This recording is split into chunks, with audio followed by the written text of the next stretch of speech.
My people make we shout, oh yeah, yeah. Mayegun don't come, oh yeah, yeah. Mayegun the command of the masses, oh yeah, yeah. Mayegun don't come, oh yeah, yeah. Mayegun the political, oh yeah, yeah. Mayegun don't come, oh yeah, yeah. This one not day of in mind, oh yeah, yeah. Mayegun don't come, oh yeah, yeah. Person where they do evil, no one make person talk.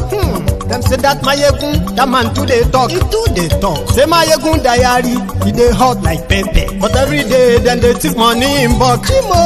Woman picking, they the street they hawk. Still them talk say, make we no talk. But thank God say, Mayegun don't come. So my people make you laugh, oh yeah, yeah. Mayegun don't come, oh yeah, yeah. My people make you shout, oh yeah, yeah. Mayegun don't come, oh yeah, yeah. Mayegun the command of the masses, oh yeah, yeah. Mayegun don't come, oh yeah, yeah. Mayegun the political, oh yeah, yeah. Mayegun don't come, oh yeah, yeah. Mayegun la wa mo, la mo do do do do. Mayegun diary. Good morning to you. Mayegun la wa mo, la mo do do do do. Mayegun diary. Good afternoon to you. Mayegun ti dé o, ọ̀rẹ́ ara yìí. Mayegun diary. Lórí Facebook. And good evening to you from wherever you are watching from. This is Mayegun Live. Lọ ni Mayegun já wa sí. Mayegun diary. Àṣírí ọ̀jẹ̀lú kì í bò níbẹ̀ o. Mayegun diary. Bó bá ṣe àní Mayegun máa wí. Mayegun diary. Ó sì tún ṣe eré wàá gbọ́ níbẹ̀ o. Mayegun diary. Mayegun diary, diary political. Mayegun diary. Godfatherism kò sí lọ́rọ̀ Mayegun. Mayegun diary. Ẹ farabalẹ̀ sẹ́ o kẹ́gbọ́rọ̀ lẹ́nu. Thank you very much. Share the broadcast. Invite your friends. Invite your not so friendly friends and tell them that Mayegun today. Share the broadcast. Yeah.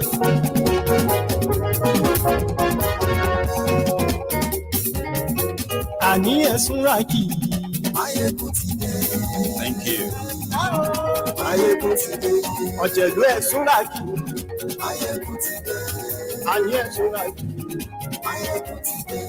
Lórí Facebook. Mayegun ti dé. Àní ẹ̀sùn rákì. Mayegun ti dé. Lórí YouTube. Mayegun ti dé. Àní ẹ̀sùn rákì.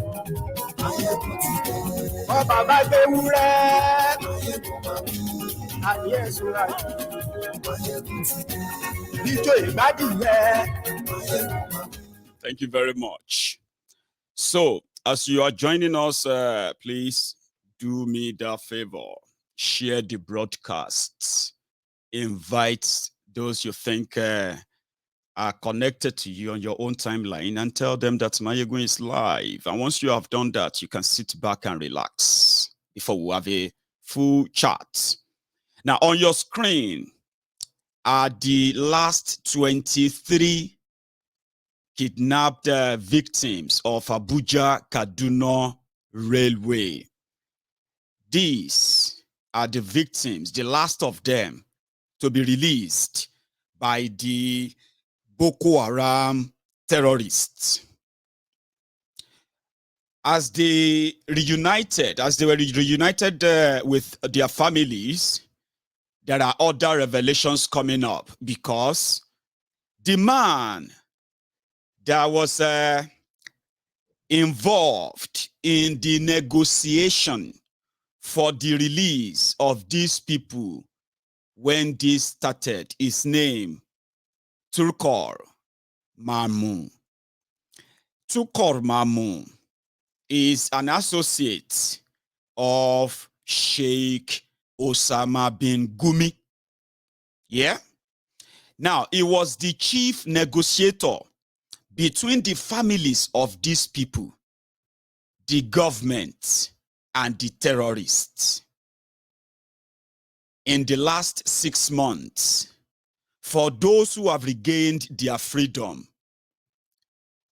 they have coughed out over ₦1 billion for their freedom, including the expatriates that got kidnapped with them.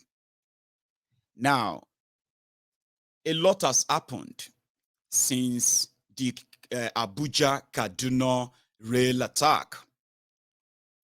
Kuje prison was broken into, and all of the leaders of Boko Haram were released. Over 400 prisoners escaped, and none of them has been found so far, except for those they told you in the media was found there, and all that period. But more than 490 of those escapees have never been caught. So when Kuje prison was broken into, few people were released. I think it was 7 people were released by the terrorists. The government said no ransom was paid. The families of those released said they paid ransom. But on the part of the government of Nigeria, they said that they gave everything to the terrorists, but the terrorists still refused to release their victims. Among the VIP, gifts given to these terrorists since this Abuja-Kaduna rail attack, amongst them were the wife of one of the leaders of the Boko Haram terrorists that we didn't know until then that she was in prison, pregnant. They had to give her a first-class health, sort of a Medicare, including flying her and her new baby to reunite with her husband, an escapee of Kuje prison. So they found them, they reunited them in expectation that the terrorists will release all their victims. No. What could be happening? Well, that didn't take long until the news broke. What was the news? The news was that one man, a publisher, a newspaper publisher based in northern Nigeria, very, very popular because of their first-hand information from the terrorists operating in northern Nigeria, including helping them to upload their propaganda videos. Many of you are wondering, how is it possible for Boko Haram to upload a 25 minutes video inside Sambisa, and you, inside Lagos, you are spending hours to even upload a 3 minutes video? I mean, it was a joke. It was a joke at the time. No other people helping the terrorists than those who have a close affinity, close connection with them, and they saw the opportunity, a money-making opportunity. How about we also be the reporter? Yeah, the ones that help report the side of the terrorists and what they have done, including what they will do, all their messages. How do we get them to the people? Yes, we do that. That put us in the middle as a middleman. Yeah, we are the middlemen for them. We are for peace. At least we have access to the terrorists, and we can tell the government and say, well, we can help you. If you want to know why they are angry, we know why they are angry, because they talk to us. They won't talk to you. So he saw an opportunity. Breaking news. Mamu, publisher of Herald newspaper, arrested with his family in Cairo, Egypt. What happened? What could be the problem? In what later came out as an investigation done by the Daura Secret Service. Daura Secret Service, the Nigeria DSS, they came up, they said, no wonder the terrorists were not demanding for money. Now, this is the latest one, the new one. But when Mamu was arrested, they said he's been collecting ransom for the terrorists, and he's been keeping some of them for himself. That was the first information when he was arrested a few months ago. Why was he arrested? We didn't know. So they stopped him in Egypt, returned him back to Nigeria, and he's been in their custody since then. Now, the new information is that the reason why these people lasted that long in the captivity of the terrorists who kept them is not because the terrorists wanted money from the word go. When the terrorists attacked, when they attacked the train on the 28th of March, 2022, their intention then, according to this new report, was to force the government of Boko Haram to release their leaders kept in different prisons, especially Kuje. So in order to force their hand, they kidnapped the people. When they wanted to make their demand known, they contacted Mamu to call. Mr. Mamu, we are the one who attacked Abuja Kaduna train. We have 167 people here, but tell government of Nigeria to release all our leaders that they are keeping in their custody. When Mamu got, we don't need any money. We don't need anything. They should release our leaders. No, you can't do that. No. Those who are Fulani terrorists, those ones are making a kill when they kidnap. Listen, they will release your leaders, but we'll make money from this. Publisher encouraged them. That's the new report. In fact, that is the report that they said, according to Boko Haram's government, has kept them, hindered them from rescuing or, getting these kidnapped victims freed because somebody opened shop on them. Yeah? So he introduced money.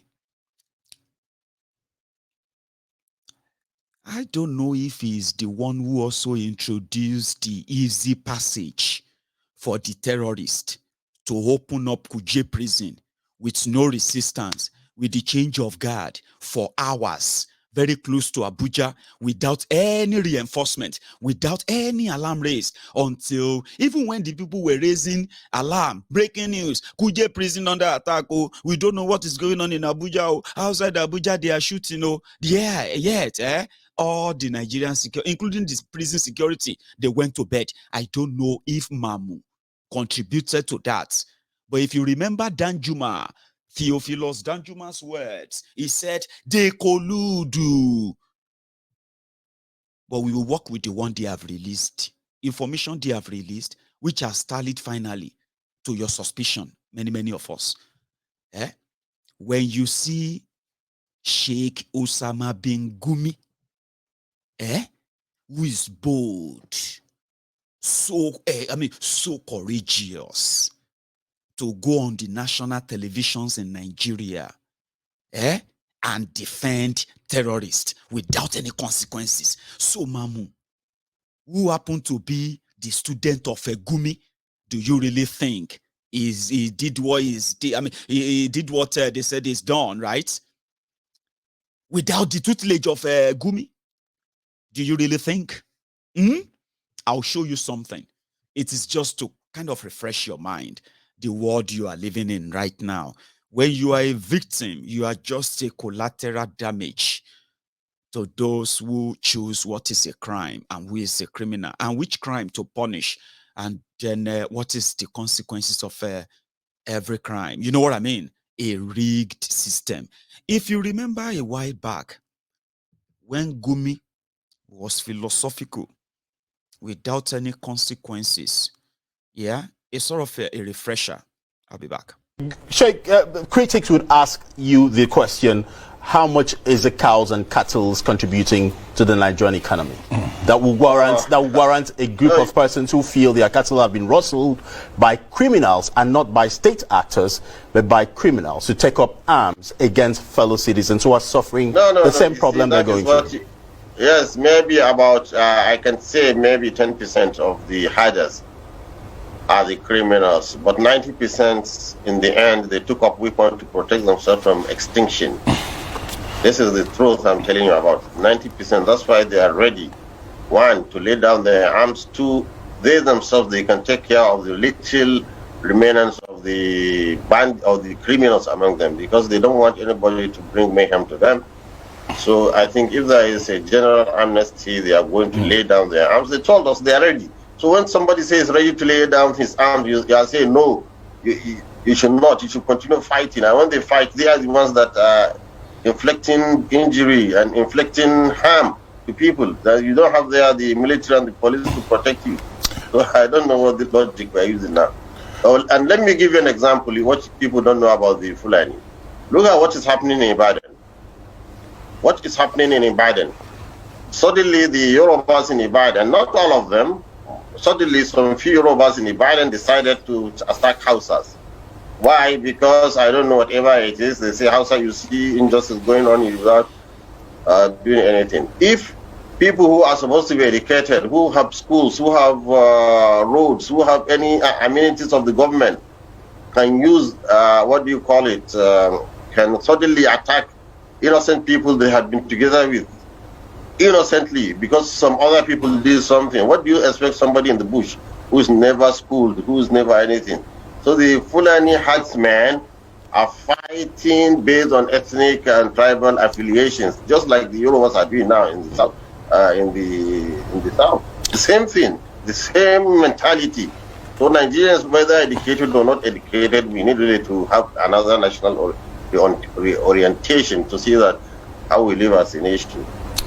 All right, Sheikh, as someone who has been in this conflict resolution advocacy for a long time now, do you think it is sustainable to continue to negotiate and, of course, grant amnesty to those who take up arms against the government and, of course, killing arbitrarily, sacking people from their farms and, of course, involved in all kinds of crime and criminality?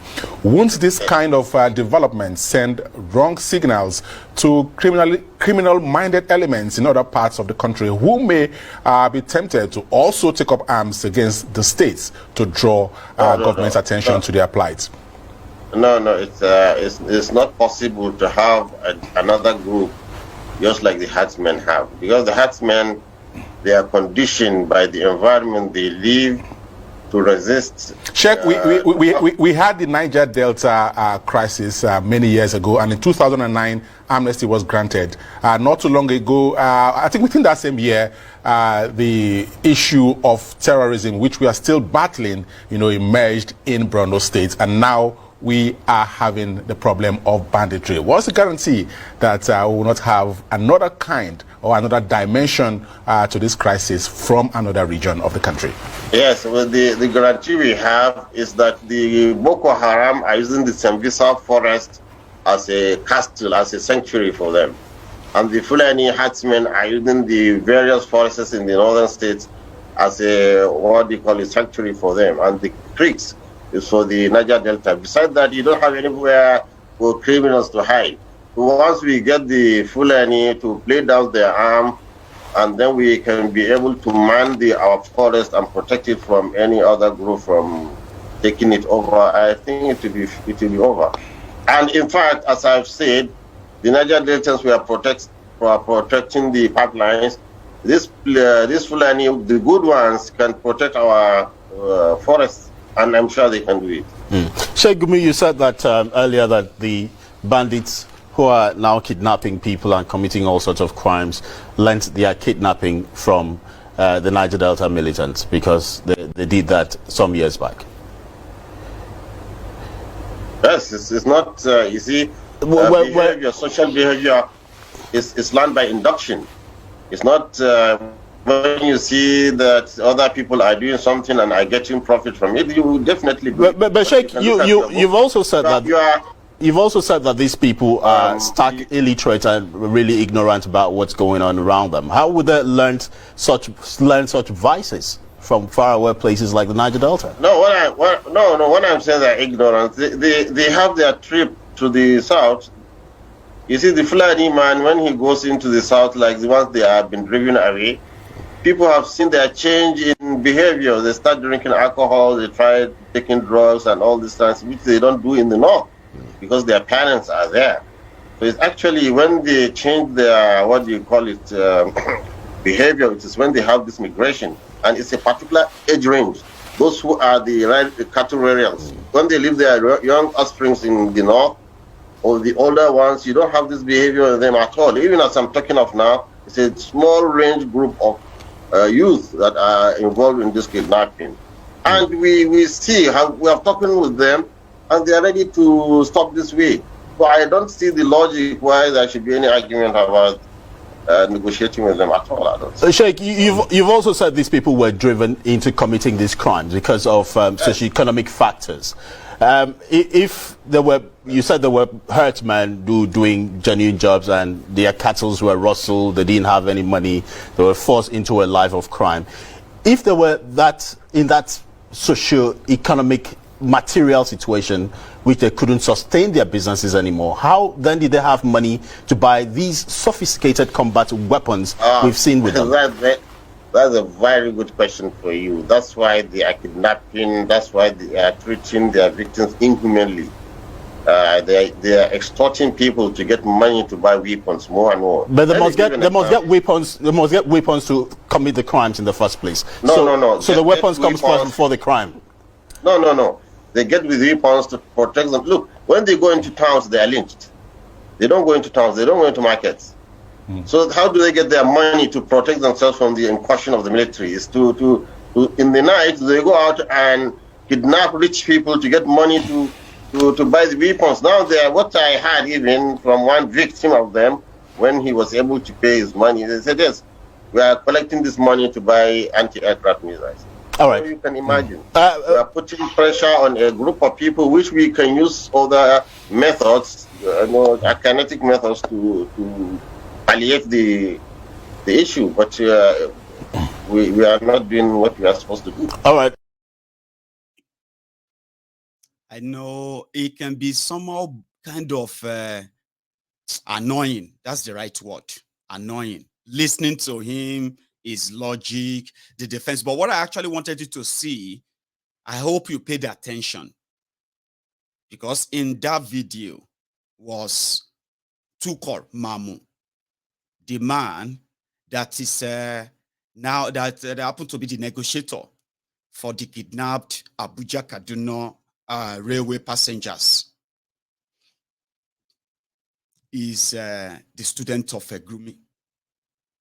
Then I hope you paid attention to the part where after Gumi tried to deviate from the original question of encouraging amnesty for terrorists, and at the same time, defending their, should I call it their reasons for kidnapping people and all of that. After missing all of that, then he came back to assure you, to show to us how they work and operate. You get what he said? They go in the night to kidnap rich people, and then even the last person they kidnap, when they pay this money. These terrorists, most of them, they don't even see the money. Do you know those who run it for them? They are the likes of Gumi, the likes of Tuko, and many, many more that are currently working with you as normal human beings, leaders you call them, right now. So Mamu is in jail. He's in jail because the owners of Nigeria want to keep him away for something. Not because of this, I want to strongly believe. They just have that because you see this Gumi, if they shake him, if a real system shake him as well, then you probably will have the entire data you need for those behind the terrorism in Nigeria in different categories. He also mentioned something when he was preferring and offering amnesty. He referred back to the Niger Delta militants. They were kidnapping people too, collecting ransom. You remember them? But that today, the Niger Delta militants are now guiding the pipelines in Niger Delta, protecting the oil that is being stolen from their land by those that are given the official right to steal the oil. Yeah? Terrorism, insecurity, corruption, economic ruin, poverty. You should be able to, or like, piece them together, I would say. But somebody gave us a hint. I'll go back to it. That was. I have the number of the rifle. I can send it to you by SMS. We have a confession that the media has not given appropriate attention. Kawu Baraje Alhaji was a leading chieftain of the APC, and he has confessed that they imported the foreign mercenaries who have become bandits. He has confessed. How much more evidence do you need? He has confessed that they imported them for the elections. This is public. Why is the media not following up? Why are we not asking for accountability? So it seems very clear to me and to so many others. If you're in the public space, you hear people talking and pointing fingers. The ruling party is the direct sponsor of terrorism and insecurity in Nigeria. My name is Martin Onobo. I said it. APC is the direct sponsor of insecurity and terrorism in Nigeria. Ask me for the evidence. What are the facts? Good. I just gave you confession of Kawu Baraje. Okay. That's number one. Number two, Miyetti Allah made a public statement that if you want peace in your state, don't call any meeting. Provide land for Fulanis in your state. Public statement. Miyetti Allah. Miyetti Allah is a collaborator with the ruling party. We had a report that the ruling party funded Miyetti Allah to the tune of 100 billion. I wasn't there when the payment was made, but that's in the public domain. We had an official report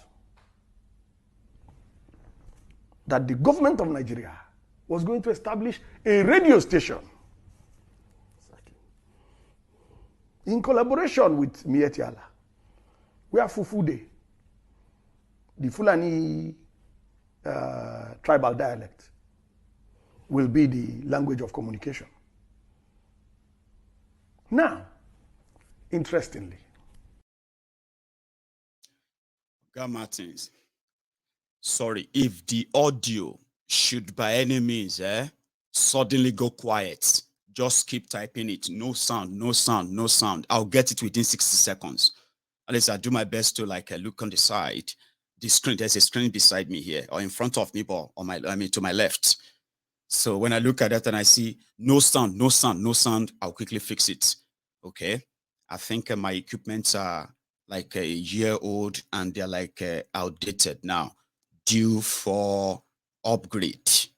Do you get that now? So please kind of scream it loud so that I won't just, speak for nothing. What I was saying earlier, when the audio possibly kind of, disappeared,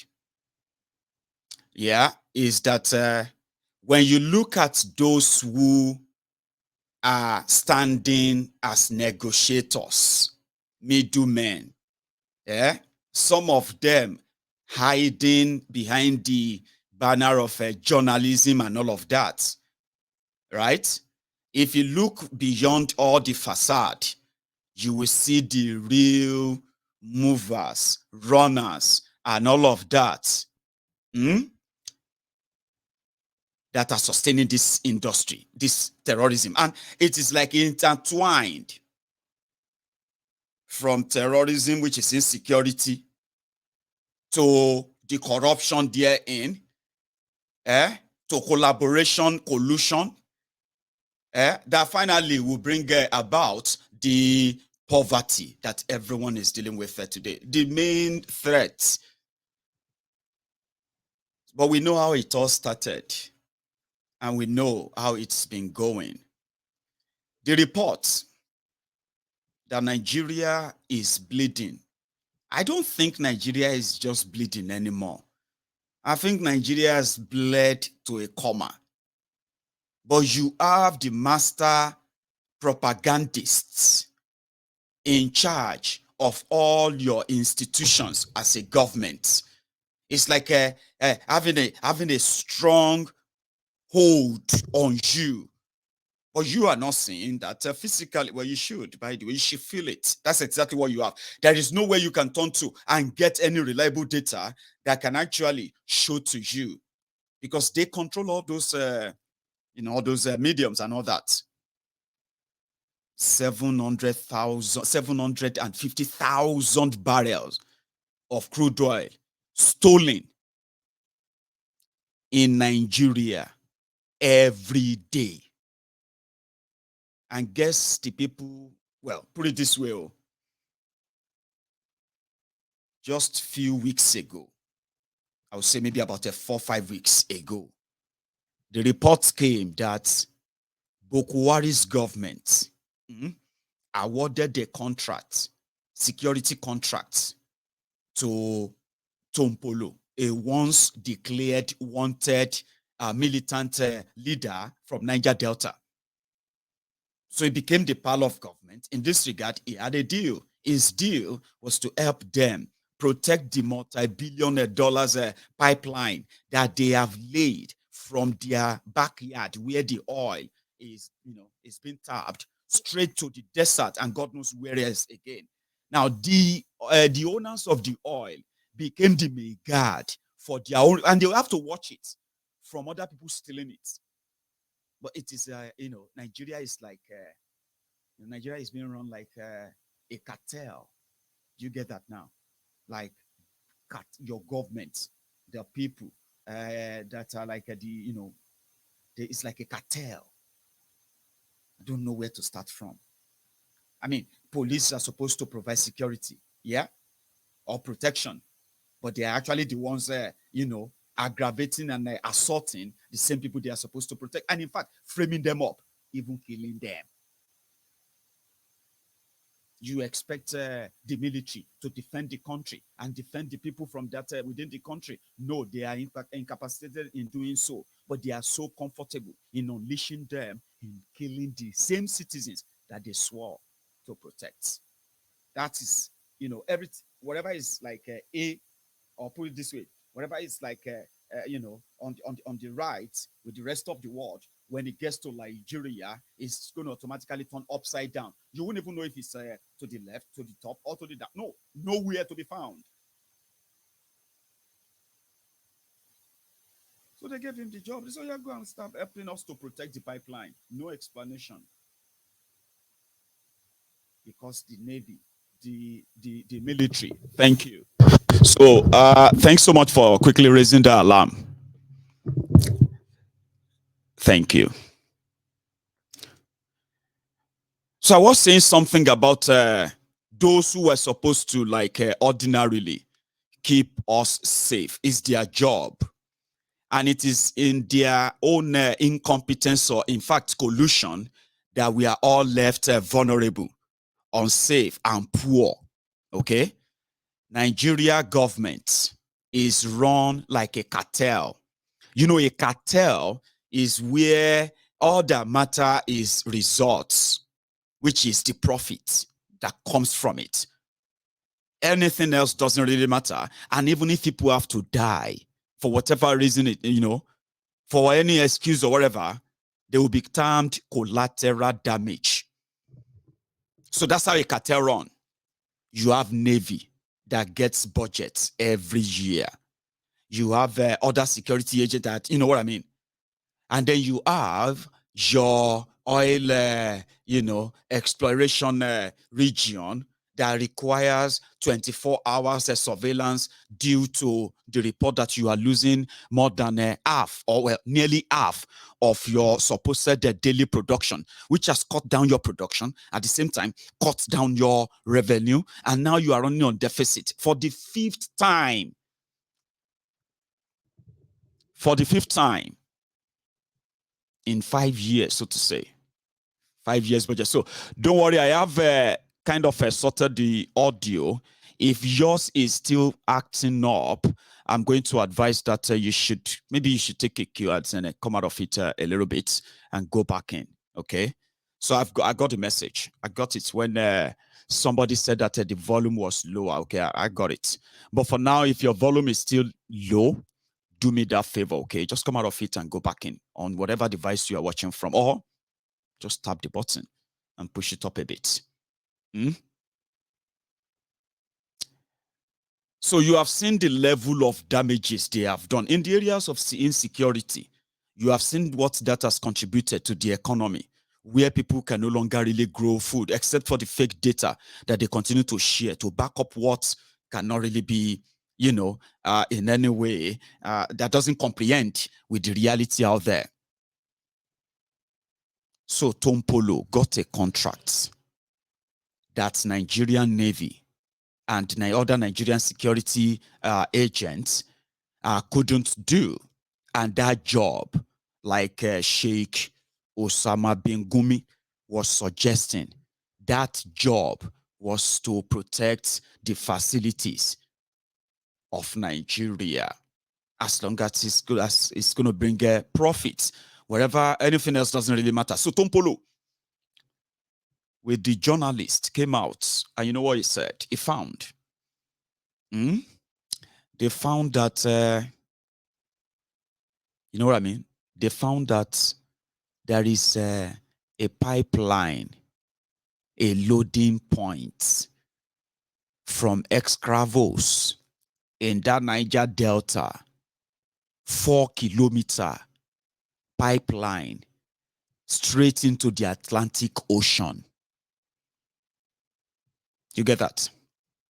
Well, Tompolo just discovered that. That is something that, if you want to believe it, they say it's been there for 9 years and undetected. Do you really believe that?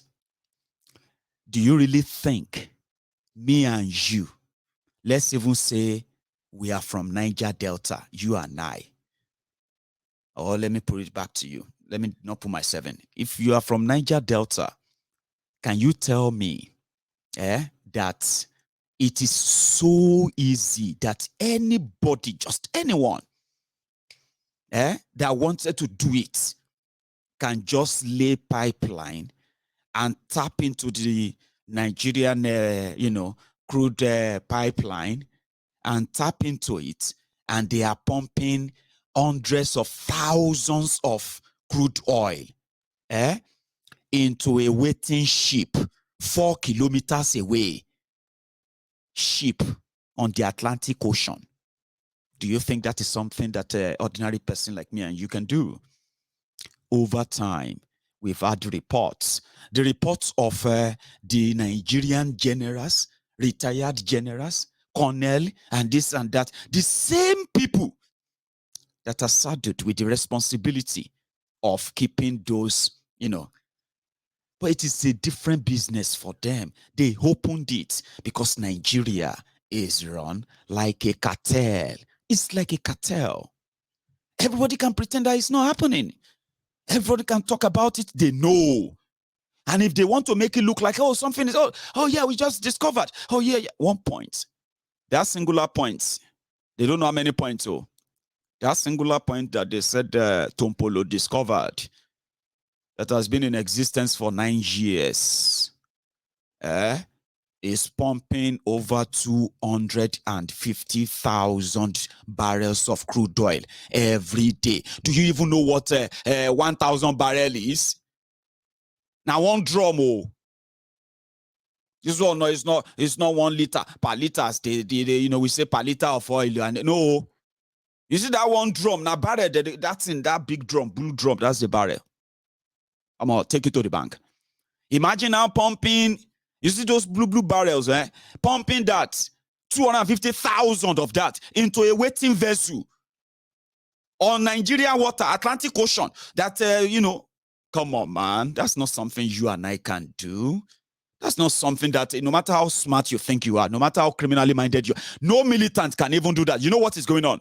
Nigerian military, Nigerian soldiers, and then Nigerian Navy, the militant, and the rest of them. It's a full underwater out there is a full business, and that is what has contributed to more environmental damages, environmental degradation, environmental destruction. What I mean, marine life destruction. In Niger Delta is a big den. If they no born you well, I mean, if they born you well, you know if you go there, is there. But Ompolo don't discover them. It is breaking news. Everybody's acting shocked. But there are countries taking this oil from Nigeria. Do you know that? Just same way, you will be wondering, all these millions, all this ransom, how are they getting the money to the terrorists? All these guns, who are those bringing them? 167 unmanned borders entered Nigeria. Nigeria has 167 unmanned borders, which anybody can walk in, walk out whenever they want. And 92% of this border, making of making of a 149 or so of this border is located in northern Nigeria, middle belt part, which is a part of the Cameroon and on. Yes, go and check.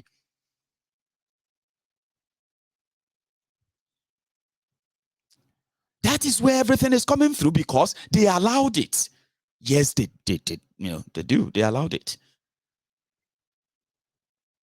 That's why I said that it is Nigeria is being run like a cartel, and you shouting one Nigeria, you are the commodity. At the same time, the collateral damages, whatever happened, they don't care. Somebody made an explanation that talking about the collusion, sometimes you may not understand. How is that even possible? Like, how could Nigeria, as big as the 200 million people, 200 million, and the criminals who are in charge or angling to come on and then be in charge, they are coming on to take their turn, sit them down and say, "Yeah, sit down there. Can you tell us all the borders that entered Nigeria? You that want to leave." I'm just saying, maybe that would be too much, Abby. Okay, tell us the major ones that They have no idea. Even me no get idea. Where are the Nigerian border? I know about Seme border. That's the popular one. Which other border do you know? The rest are what? They are just baskets. You know what I'm saying? And in most cases, it is deliberate. So they divert their personnel to protect and guard criminality that is running and bleeding the country, contributing more to the poverty that they are leveraging on all the time. This soldier who survived, one of these Boko Haram fighters, by the way, I don't know if you remember this. I'm an ex-soldier, Sandra. Oh, so good. It's just the Nigerian soldier, Sandra. Yeah. She's the next. I was in the battalion. Okay. And we were fighting Boko Haram, Sandra. Okay. We went to war. Mm-hmm. I'm a left-handed person. Okay. So I'm a sniper. I was one of the best sniper. Okay. So I was shooting, no morale, nothing, no pay, no means of communication to my family. My father thought I was dead. Oh. I was fighting, I was shooting. One of our soldiers shot me, Sandra, on my ribs. Oh my Sandra. God. Shot me on my ribs. They said in Hausa, it means that I kill people too much. I was fighting, Sandra. They shot a woman and her daughter. I was trying to save her second child, Sandra. I was running. They shot me, Sandra. I was barely breathing. It takes the grace of God for me to survive. No, I'm sorry. They shot you on purpose? They shot me on purpose. They say I too they kill people. They said in Hausa, I don't understand what that means. You too they kill people. What does that mean? It means I kill Boko Haram too much, Sandra, because I was one of the best snipers, Sandra. I don't miss my shots. I'm a left-handed. I don't miss my shots. That's what they said. No morale, nothing. No pay. Sometimes. No pay, Sandra. We just fight. They need to investigate them, Sandra. Did you retire Did you retire? Sandra, I resign. Okay. I wrote a letter and I resign. I don't want to do the job again. I don't want to serve the land again. I don't want. It's really, really pathetic, Sandra, in that army. There's a lot of fraud things happening in the army, Sandra. I don't know. Seriously. They need to investigate the Nigerian army, Sandra. A lot of things. You see, when people are fighting, they're killing Boko Haram, Sandra, somebody from nowhere will just shoot and just kill the best shooter there. Just for him to die, because maybe they are gaining from there economically. For him to just die and to stop shooting people for there. That's a very strong allegation. You're making very strong allegations. It is true. They shot 2 of my friends. I will send you evidence. I follow you on Twitter. I will send you evidence. They shot 2 of my friends. They are dead now, Sandra. They shoot you. You will go. These people gain. I'm telling you. Unbelievable things. You will just be there like, you want hear stories, eh? When you go hear stories. When you talk about collusion, collaboration, somebody just reminded us that Nigeria is a crime scene. That's so true. It is a crime scene. And that is why people of clear mind continue to explain to you that the reasons why this is upon us is because the writers of the scripts that everybody is acting, they are so cool with the way it's being directed. They are writing it. You can tear the whole thing up and tell them that, no, you're not going to be part of that script anymore. You know what I mean? 750,000 barrels of crude oil stolen every day. And we are talking about between 250 million to 400 million dollars every day, running into over 3 billion or more dollars every month, going into the hands of unknown people. But to also, few of them are known. But to government, Nigeria no get any surveillance to know where and the country taking their 750,000 barrel of crude oil every time in Nigeria is because when they begin to dig, you will find the same set of people. Therefore, they don't want to dig. So, let everybody pretend that we are shocked. 4-kilometer pipeline for 9 years. Oh my God. I'm so surprised. No, come on, stop acting. The people from Niger Delta will tell you there is no shock here. Okay? They just want you to react to a breaking news. After that, my brother, just go back to your old news or other news as well. Because it is business. Aluta continuani. Business continuani. Nigeria will continue. I have been hearing about oil bunkering since I was a teenager, when I've been buying and reading newspapers in Nigeria. I have been hearing about oil bunkering. I have known about it. I have read researches, report to, newsy. Since I was a teenager, I've been reading that. So today, if they say something there, I don't actually need to be like, no, come on, stop acting surprised. It is Nigeria. And I remember what this Senator Adeyeye said, just on record. The problem with this, because you see, if people are allowed to run their own affairs in a more transparent, democratic way, as they have chosen, if you have investment in oil in your states, you would have to protect it. You would have to protect everything that comes out of that oil, won't you?